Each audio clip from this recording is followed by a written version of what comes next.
Pía Unión de San Pablo Apóstol, calendario litúrgico 2021. 8 de febrero, infrahebdómada de la Doménica de Sexagésima, fiesta de San Juan de Mata, confesor y fundador de la Orden de la Santísima Trinidad para la redención de cautivos. Misa de rito doble, ornamentos blancos, con gloria y sin credo. San Juan de Mata, junto con San Félix de Valois, fueron los fundadores de la Orden de la Santísima Trinidad para la redención de cautivos.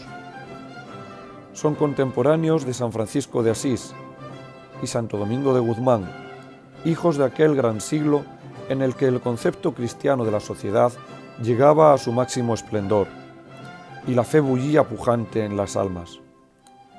Tal vez las gentes se dejaban seducir por las pasiones, pero no las adoraban. El que caía volvía a levantarse.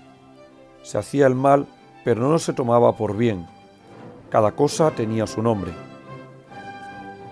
San Francisco se consagró a rescatar los cautivos de la riqueza. Santo Domingo de Guzmán a libertar los cautivos del error. San Juan de Mata y San Félix de Valois a romper las cadenas de los cautivos que gemían en las prisiones de la morería. Cuando en 1180 San Juan de Mata, dejando su tierra aquitana, llegó a París, observó en sí mismo dos maneras distintas de ver la vida. Por un lado, sentía una voz que le decía: Juan, busca la pobreza, porque la pobreza fue la compañera de Jesús. Pero otro instinto le llevaba a la gloria, al poder, a lo que los hombres llaman grandeza. Era el efecto de su formación doméstica. Su madre le había conducido al mundo de los que sufren el dolor y la pobreza. Su padre había querido hacer de él un hombre famoso, lustre de su familia. Y para eso le había enviado a estudiar a Marsella y para eso le enviaba ahora a París. Pero en el mundo de los ricos y de los sabios encontró tristeza y decepción. Sentía el vacío del corazón, un hastío profundo le acongojaba, echaba de menos las palabras de su madre y los lugares de su infancia. Hasta que un día, estando en el monasterio de Santa Genoveva, oyó que le decían estas palabras: «Estudia la sabiduría, hijo mío, y alegra mi corazón». Desde ese momento, San Juan se entregó de lleno al servicio de Dios. El Espíritu se encargaba de guiar por sí mismo a aquel hombre de buena voluntad y a veces hasta de hablar por su boca. Conoció un día en las aulas a un joven maestro de Italia llamado Juan Lotario y encarándose con él le dijo: «Muy pronto te sentarás en el trono de Pedro». Entretanto, San Juan de Mata anhelaba por su otro yo. Presentía a Félix de Valois. ¿Cómo encontrarse? San Félix de Valois vivía ya lejos, en las montañas de la diócesis de Meaux. Enamorado de la soledad y el silencio, hacía penitencia por los pecados de sus padres. Sus padres eran el conde Raúl y la condesa Leonor. El divorcio había traído sobre ellos y sobre su castillo el rayo de la excomunión. El hijo abandonó la morada maldita y se presentó a su tío Tibaldo, conde de Champaña, pidiendo hospitalidad. Pero un buen día, en una partida de caza, el joven gentilhombre desapareció.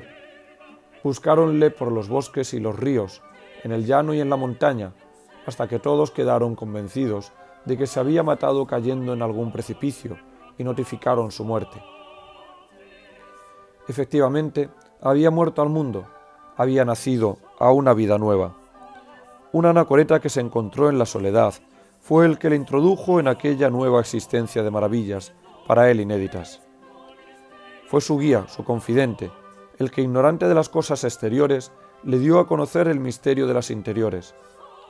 Con su último suspiro, el viejo le entregó su último secreto, y así el discípulo quedó convertido en el maestro en el arte de amar a Dios, de captar las luces invisibles que bajan cada momento del cielo a la tierra, de levantarse a las alturas sublimes de la contemplación.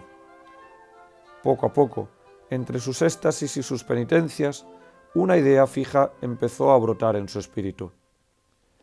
La voz que habla a los solitarios le habló a él de los pobres y de los desgraciados, de los más pobres entre todos los desgraciados, aquellos que, nacidos tal vez en un palacio, viven en una mazmorra, maltratados por un hombre sin entrañas, condenados a servir a los enemigos de su Dios y de su raza y expuestos a perder la fe. Y como la acción tiene sus raíces en la contemplación auténtica y ortodoxa, San Félix sintióse movido a socorrer a los pobres cautivos. En este momento es cuando San Juan de Mata encuentra a San Félix de Valois, el auxiliar presentido. Hasta ahora sus vidas habían caminado en direcciones enteramente contrarias. Desde ahora se cruzan, se funden, se completan para realizar el destino providencial.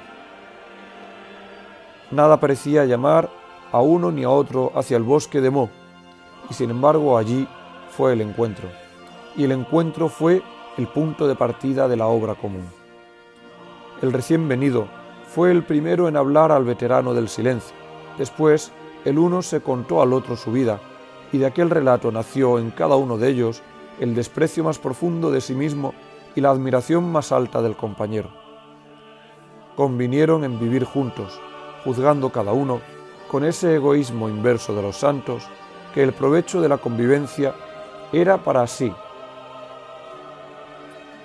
Aquella compañía de tres, Dios, San Juan de Mata y San Félix Valois, de Dios que asistía con su espíritu y de los ermitaños que esperaban nuevas ideas y nuevas luces, duró 3 años.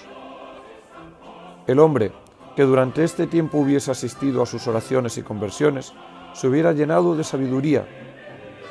¿Quién adivinaría los secretos misteriosos que iluminaron aquel bosque y transfiguraron a aquellos 2 hombres, que no tenían cada uno más que un amigo, y este amigo era un santo?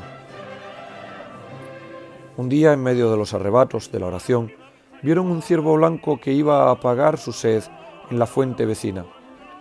Un ciervo que entre sus cuernos llevaba una cruz roja y azul, y con esa hermenéutica invisible e infalible que tienen los santos, distinguieron allí la voluntad de Dios. Dejaron la soledad y se fueron a París a comunicar sus proyectos al obispo y a los doctores. De París fueron a Roma, y en Roma, sentado en el trono de San Pedro, encontraron a Inocencio III, a Juan Lotario, el mismo a quien San Juan de Mata había dicho un día, saliendo de las aulas: serás papa. ¿Para qué más recomendación? No se podía dudar de que aquellos hombres eran hombres de Dios, y la orden de la Santísima Trinidad de la redención de los cautivos quedó establecida con toda la fuerza de la autoridad pontificia.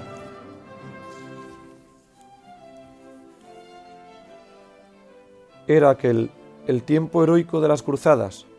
En España y en Oriente los cristianos luchaban sin cesar con los musulmanes, y muchos de ellos caían vivos en poder del enemigo. Además, los piratas moros infestaban los mares y las costas, capturando pasajeros, mercancías y aldeanos indefensos.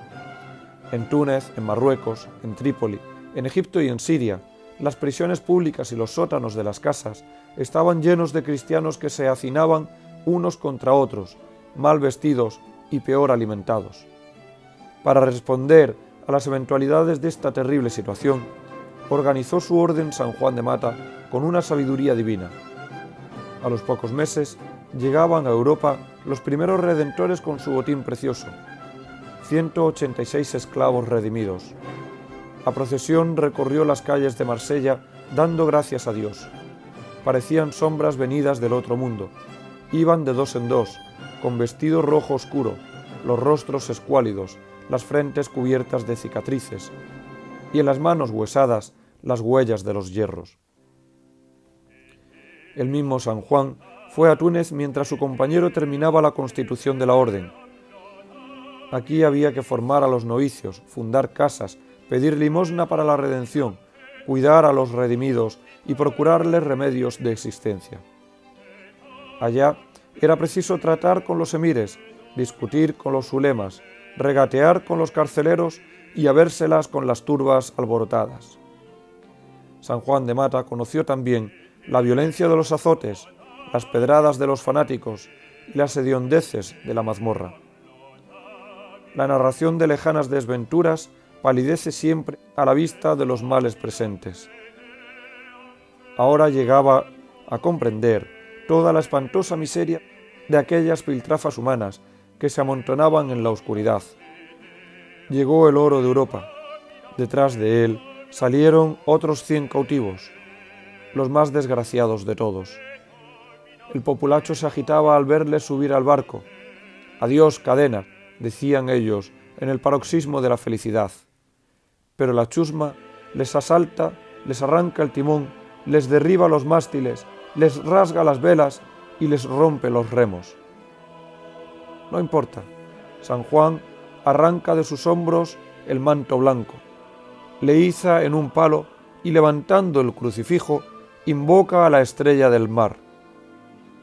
Sopla el solano con fuerza y en menos de 2 horas la embarcación llega al puerto de Ostia. Así, 1, 2, 3 veces, después San Juan llega a Cerfroy, donde San Félix luchaba con las marejadas del espíritu. Va a morir. Los 2 amigos confunden por última vez sus lágrimas y se despiden hasta el cielo. Fue pronto ese nuevo encuentro. De la ausencia de San Juan, cayó San Félix enfermo, vio a su compañero en la gloria y se marchó a juntarse con él.